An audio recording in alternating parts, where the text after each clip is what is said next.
প্রিয় দর্শক, আমি গতকালকে বলেছিলাম যে আগামী কয়েকদিন আমি এই আগামী নির্বাচনে যে সমস্ত রাজনৈতিক দল অংশ নিতে যাচ্ছে তাদের অবস্থান মানে নির্বাচনের মাঠে, রাজনীতির মাঠে আমার কাছে কেমন লাগছে সেই বিষয়গুলো নিয়ে আপনাদের সঙ্গে আমি একটু মত বিনিময় করব। এই যে মত বিনিময় করব, আমি চাইব যে এই আলোচনাগুলির পর আপনারা আপনাদের কমেন্টগুলো লিখবেন এবং এই কমেন্টগুলো নিয়ে আমরা পরে আবার আলোচনা করব। আজকে আমি জামায়াতে ইসলাম নিয়ে কিছু কথা বলতে চাই। বাংলাদেশ জামায়াতে ইসলাম আগামী নির্বাচনের জন্য আমার বিবেচনায় সর্বোচ্চ প্রস্তুতি নিয়েছে। যে কয়টা রাজনৈতিক দল আসন্ন নির্বাচনকে সিরিয়াসলি নিয়েছে, যে কয়টা রাজনৈতিক দল 2024-এর অগাস্টে হয়ে যাওয়া গণ অভ্যুত্থানকে একটা তাদের রাজনীতির ক্ষেত্রে একটা বড় প্রাপ্তি হিসেবে বিবেচনা করে সেই প্রাপ্তিকে কাজে লাগানোর জন্য মানে খুবই সিরিয়াসলি কাজ করছে, তার মধ্যে আমি মনে করব যে জামায়াতে ইসলাম একেবারে শীর্ষস্থানে আছে এবং তারা নির্বাচনের জন্য এখনই কেবল বলবো না, আমি আরো আগে থেকেই বেশ বড় ধরনের একটা প্রস্তুতি নিচ্ছে। এবং যখন গত অগাস্টে যখন নাকি আওয়ামী লীগ সরকার পতন ঘটলো, সরকারের শীর্ষস্থানীয় লোকেরা পালিয়ে গেল, যখন সেই সময় কিন্তু কেউ জামাতকে মোটামুটি হিসেবই করেনি যে তারা ক্ষমতার জন্য একটা অন্যতম দাবিদার হবে। কিন্তু এখন কিন্তু সেই হিসাব না করার কোনো সুযোগ আর নাই। এখন তারা এমন একটা অবস্থায় পৌঁছেছে যে তাদেরকে হিসাব করতে হবে, তাদেরকে বিবেচনায় নিতে হবে। এই যে তাদেরকে বিবেচনায় নিতে পারার জন্য যে সবাইকে বাধ্য করা, সবার চিন্তার মধ্যে নিজেদেরকে স্থান করে নেওয়া, এটা টোটাল কাজটাই কিন্তু জামাতের একটা অর্জন। এটা কিন্তু এমনি এমনি হয়নি। জামাত তাদের রাজনীতির মাধ্যমে সেই জায়গায় চলে গেছে নিজেদেরকে নিয়ে। জামাত তার রাজনীতির অনেক কিছুতে পরিবর্তন এনেছে। আমি মনে করি এই পরিবর্তনগুলো জেনুইন নাকি নাটক সেটা হয়তো পরে দেখা যাবে। অনেকে নাটক মনে করে সন্দেহ করতে পারেন, তাও তো আমার কোনো আপত্তি নেই, কিন্তু পরিবর্তনগুলি কিন্তু দৃশ্যমান। শরিয়া আইন নিয়ে তারা কি করবে এটা এখনো ক্লিয়ার না। অনেকে যদিও বলে ফেলেন শরিয়া আইন, কিন্তু তাদের আচার আচরণে কিন্তু অনেক সময় মনে হচ্ছে তারা একটা ওয়েলফেয়ারের দিকে যাচ্ছে, তারা কল্যাণমুখী একটা রাজনীতির দিকে যেতে যাচ্ছে। শরিয়া আইনের সঙ্গে কল্যাণমুখী রাজনীতির বিরাট কোনো বিরোধ আছে, সেটাও তারা মানতে কিন্তু অনেক সময় রাজি হচ্ছে না। তারা বলতে চাচ্ছে না এদের মধ্যে কোনো বিরোধ নেই। এগুলিও কিন্তু আলোচনায় আসবে এবং আর মানুষকে অনেককে প্রভাবিত করছে। তবে তারা আরেকটা জিনিস কিন্তু দেখাচ্ছে যে জামাতের আগে একটা ছিল কি, যে একটা চরম দক্ষিণপন্থী দল কেবল না, তারা নীতির প্রশ্নে একদম অটল ছিল এবং অনেক ক্ষেত্রে কোনো ছাড় দিত না। এখন আমি মনে হচ্ছে তারা যেন কিছু ছাড়ও দেওয়ার চেষ্টা করছে।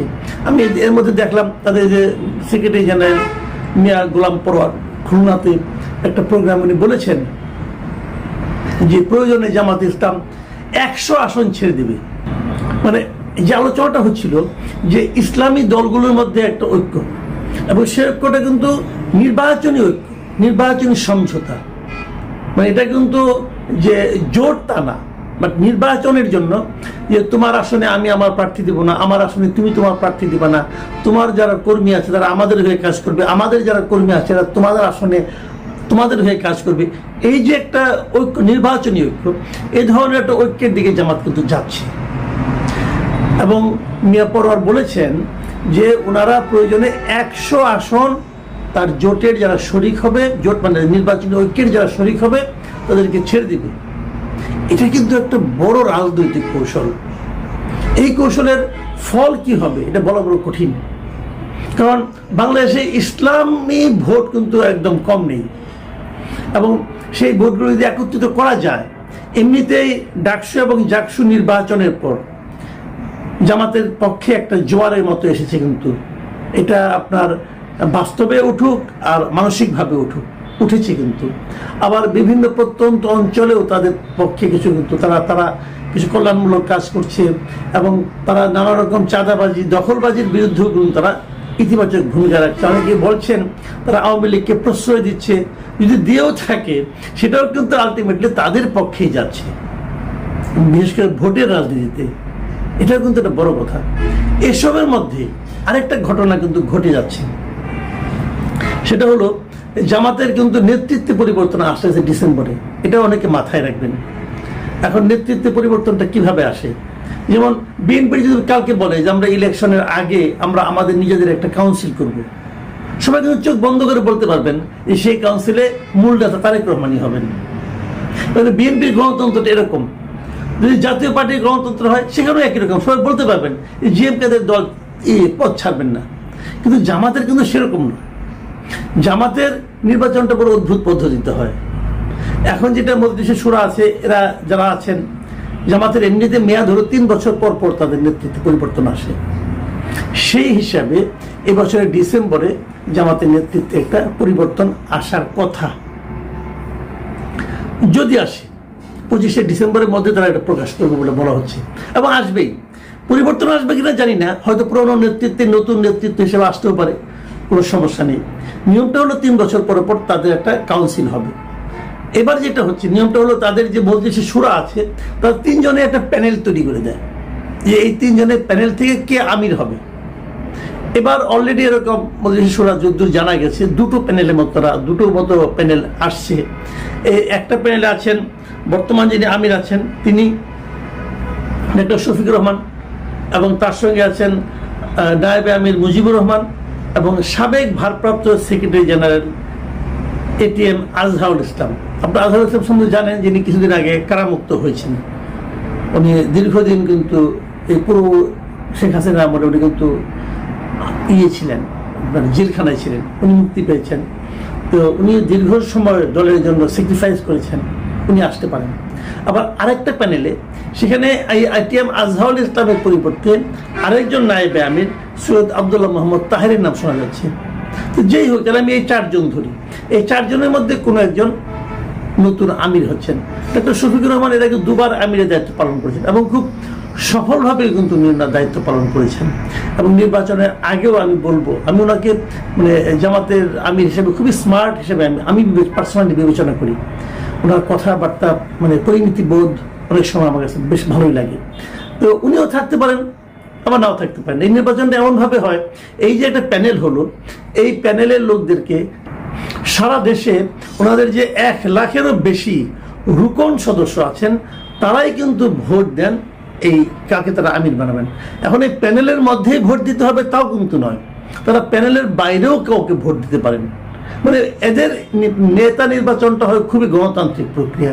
যদি সেভাবে হয় তাহলে নতুন যে নেতৃত্ব ডিসেম্বরে আসবেন এসেই তারা কিন্তু ফেব্রুয়ারি নির্বাচন নিয়ে ব্যস্ত হয়ে পড়বেন, তাদের উপর একটা বাড়তি চাপ আসবে। এখন নতুন নেতৃত্ব জামাতের রাজনৈতিক যে আপনার যে গতি তাকে বাড়াতেও পারে, আবার বলা যায় না কমাতেও পারে। কি হবে এই নতুন নেতৃত্ব সেটার উপর, তার চেহারার উপর হয়তো অনেক কিছু নির্ভর করবে। তো আমার কেন যেন মনে হয় ডক্টর শফিকুর রহমানই থাকবেন, কারণ উনি এতদিন খুব ভালোভাবে দল চালাচ্ছিলেন। অন্য কোনো কারণ না থাকে তাহলে ওনাকে রাখতে পারে। আমি জানি না ওনারা এই 1 লাখ রোপণের মহন্ত আমি বলতে পারবো না, ওনারাই বলতে পারবেন। তবে যেটাই হোক এটাই হবে এই নির্বাচনের জামাতের যে ফলাফল কি হবে না হবে সেটাকে এগিয়ে নেওয়া। আমি যে কথাটা বলে শেষ করব, আমি মনে করি যে জামাতে ইসলামের সৃষ্টির পর থেকে, তার জন্মের পর থেকে, সে পাকিস্তান আমল থেকে ধরি অথবা ব্রিটিশ আমল থেকে ধরি, জন্মের পর থেকে কোনো জাতীয় নির্বাচনে ভালো ফল করার যে বাস্তবতা, সেই বাস্তবতা এবার যে বাস্তবতা তৈরি হয়েছে এতটা অনুকূল পরিবেশ জামাতে ইসলামী কখনো পায়নি। কাজেই এই অনুকূল পরিস্থিতিকে তারা কিভাবে হ্যান্ডেল করতে পারে, কিভাবে কাজে লাগাতে পারে, এটাই হবে এই নির্বাচনে তাদের কাছে তাদের ব্যাপারে দেখার বিষয়। আর আমার আরেকটা ব্যাপার যেটা আমি জামাতে ইসলামের নেতৃবৃন্দকে বলবো, যে আপনারা যে কাজগুলি করছেন সেই কাজগুলিকে আরও একটু আপনাদেরকে ট্রান্সপারেন্টলি করতে হবে। কয়েকটা পয়েন্ট আমি বলি, যেমন আমি নিজে জামাত সম্পর্কে যে সমস্ত দ্বিধা আমার আছে সেগুলো আমি বলি। আপনারা শরিয়া আইন চান কি চান না বিষয়টা ক্লিয়ার করতে হবে। কোনটা করলে ভালো কোনটা করলে মন্দ সেটা আমি জানি না, আমি এটা বলবো না, আপনারা ঠিক করবেন। আমার জানার দরকার তারা আপনারা চান কি চান না। এটাকে রাজনৈতিক কৌশল হিসেবে যদি রাখেন যে আমি এটা বলবো না, পরে যা আমার মনে আছে সেটাই করব, এটা কিন্তু মানুষ খুব দ্রুতই আপনাদেরকে কিন্তু এটা নিয়ে ভুল বুঝবে। দ্বিতীয় কথা, 71 ব্যাপারে আপনাদের অবস্থানটা কি সেটাও আপনাদেরকে ক্লিয়ার করতে হবে। যদি আপনারা ক্লিয়ার করতে পারেন, আমি মনে করি এটা আপনাদের জন্য খুবই ইতিবাচক একটা ফল নিয়ে আসবে। 3 নম্বর, আপনারা যে আন্দোলনটা করছেন, বিক্ষোভে যাচ্ছেন, বিক্ষোভে আপনারা আপনাদের 5 দফা দাবি নিয়ে যাচ্ছেন, তার মধ্যে জুলাই সনদ বাস্তবায়ন আছে, পিআর পদ্ধতি আছে। আমি পিআর পদ্ধতি নিয়ে কথা বলি। পিআর পদ্ধতিতে আপনারা কি চান, কিভাবে চান? পিআর পদ্ধতি নিয়ে যতগুলি প্রশ্ন আছে, যেমন আমি একটা প্রশ্ন আপনাদের এখনই করি, যেমন এই যদি পিআর পদ্ধতি করেন তাহলে স্বতন্ত্র প্রার্থীদের ক্ষেত্রে আপনারা কি করবেন? এই প্রশ্নের উত্তর আমি কারো কাছে পাইনি। যারা পিআর পদ্ধতিতে আলোপ করেন তারা কেউ বলেননি। এরকম বিষয়গুলো, সবগুলি বিষয়, খুঁটিনাটি বিষয়গুলো নিয়ে আপনাদের ক্লিয়ার করতে হবে। প্রয়োজনে এগুলো নিয়ে একটা বুকলেট করেন, মানুষের মধ্যে ছড়িয়ে দেন যে আপনি পিআর পদ্ধতি আসলে কি, এর ডিসঅ্যাডভান্টেজটা কি ছিল, অ্যাডভান্টেজটা কি ছিল, আমাদের প্রচলিত পদ্ধতিতে সমস্যা কোথায়, সুবিধা কোথায়, এই সবগুলি দেখিয়ে তারপর আপনারা কাজ করেন।